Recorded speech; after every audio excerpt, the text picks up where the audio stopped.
You're going to wake up tomorrow morning, hit snooze 3 times, and scroll on your phone for an hour. Then you'll complain that you don't have enough time to change your life. This cycle is why your routine looks exactly the same as it did last year. It's a psychological trap called the comfort cage, the invisible barrier that turns potential into stagnation. Take Julian. At 34, he had a stable job, a standard apartment, and a predictable social life. By most societal metrics, he was doing well. But every night, he felt a knot in his stomach, the awareness that he was settling. Every morning, that awareness was smothered by the warmth of his bed. His brain would whisper, "Just 5 more minutes," and Julian would trade his ambition for a few moments of heavy sleep. This is the danger of a good enough life. When things are comfortable, you lose the friction required to move forward. You don't realize you're stuck because the cage is padded. At his 10-year high school reunion, Julian watched people he used to be smarter than, people who once copied his homework, talk about the businesses they'd built and the lives they were actually leading. He went home, looked in the bathroom mirror, and felt a profound sense of self-disgust. It wasn't sadness. It was the realization that he had spent a decade negotiating with his own potential. Growth stops when the environment lacks challenge. Julian wasn't failing because life was hard. He was failing because life was too comfortable. For 10 years, he prioritized physical comfort over long-term capability. He chose the bed over the person he intended to become. Real change doesn't usually come from a vision board. It comes from reaching a level of disgust with your current comfort that makes staying the same more painful than moving. That night, Julian wrote a physical contract on a piece of paper. He titled it, "The 4 a.m. Contract." The rules were absolute. Rule 1. Wake up at 4 a.m. every day, including weekends. Rule 2. 0 negotiations. If the alarm sounds, your feet hit the floor. No exceptions.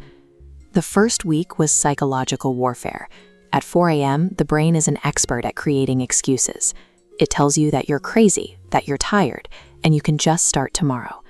Motivation is a myth. It's an unreliable emotion, as shown by these fluctuations. If you wait until you feel ready, you wait forever. Systems beat emotions.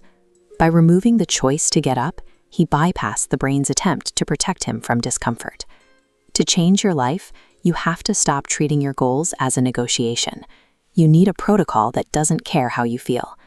Julian used a mechanical sequence. Alarm rings, hand hits the clock, feet on the floor, splash cold water on the face. He moved his body, and his mind was forced to follow. He didn't use that extra hour for busy work.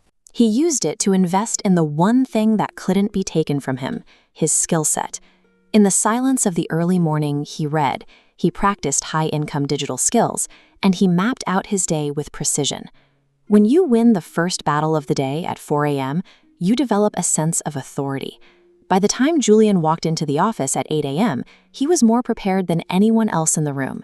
He had already spent 4 hours forging his own future while they were still asleep. Action precedes mindset. By the time his colleagues were sitting down with their first coffee, Julian had already secured his most important wins. He was no longer a spectator in his own career. On this timeline, you can see the compounding effect. By day 30, Julian's victim mindset had dissolved. He was in control. At 90 days, he used the skills he'd built at 4 a.m. to land a higher-paying role. By month 12, those same skills had grown into a profitable side business. And by month 24, Julian resigned from his job. He had doubled his income and gained total autonomy over his schedule. Julian didn't have special advantages.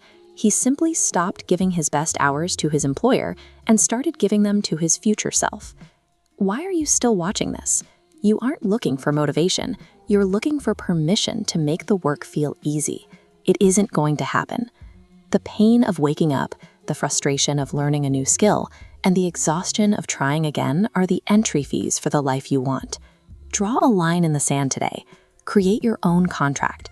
If you don't own your morning, someone else will own your day. Pay the fee or stay in the cage.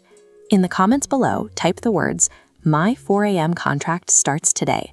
Make the declaration and go set your alarm.